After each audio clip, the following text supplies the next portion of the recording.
introduce you gentlemen. Okay, thank you guys for being here about this. This is open panel discussion. Each person will give a little bit about what they're about, and then we'll have question and answer. Well, thank you. Michael, your name again? All right, my name is Mike Harget. I live just over the county line in Rutherford County, and I have a farm just below the Lucky Strike. So I get some of the fines that he kind of ignores coming through my place. Oh, yeah. But I guess I'm here because I'm the grandson of George Washington Dieter.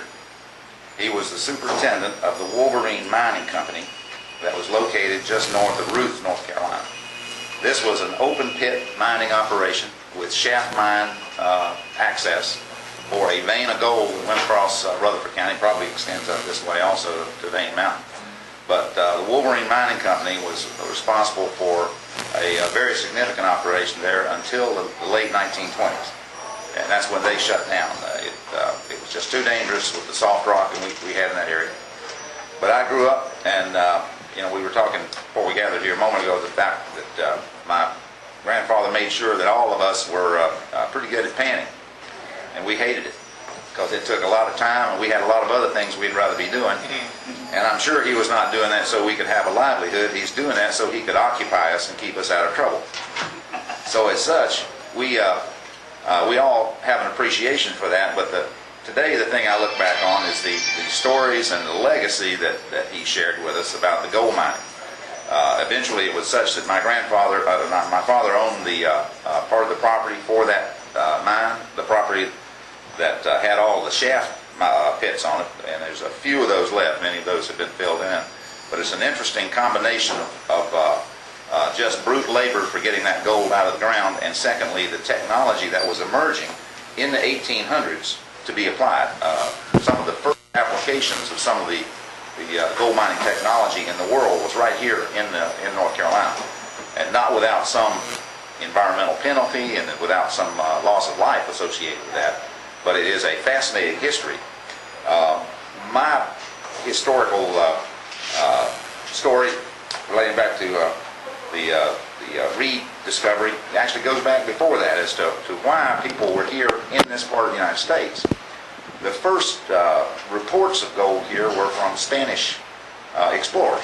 The Spanish sent companies of people into this area to occupy the area temporarily. And we at that time had forts that were in western North Carolina. 3 forts in San Juan, San Cristos, I don't remember the name of the third fort, but those forts were located east of here. And today they're excavating one of the forts that they have discovered in Catawba County. But the forts were not permanent, and those soldiers went back to report to their commanders and eventually back to the King of England of the gold that they had found in this area. This became a little bit of a draw to bring people into the area so they could seek their fortune in the wilderness of America. And as they did that, they exchanged that gold. That became their trading medium for supplies and for needs that they would have with the ships that would bring resources from Europe. That's how the Europeans knew that there was gold here. It showed up in the trade streams. It was bartered for the necessities that people had in this area. Now, eventually, of course, the Spanish lost this area to the English. And one of the interesting stories that I came across was the explanation, which is a little bit flippant, from King George III. Cornwallis, when he was charged with the responsibility for the colonial armies, asked King George, "Why do you want the Carolinas?" He says, "New England is emerging as an industrial center. There's significant resources in the mid-Atlantic. And there's tar and turpentine down in Georgia. Why do you want the Carolinas?" And his answer was, "I want the gold and I want the wine." Now, North Carolina was a very significant wine producer for the world in the eastern part of the state. But the gold was known to him. He knew it was here. He did not have control of it, but he wanted that gold. And there's enough of it flowing from this area that he knew it was something that would benefit his kingdom. So that history of how that came about, that's the intriguing part of me. And I agree that gold was never documented And certainly it would be impossible to figure out how many ounces came out of this area, but there was definitely a flow of gold coming from this area that attracted a lot of people to this area. We have a significant heritage, we have a significant legacy that I am quite interested in spreading and sharing with a lot of people as I find more and more about that. And that is a relatively modern heritage.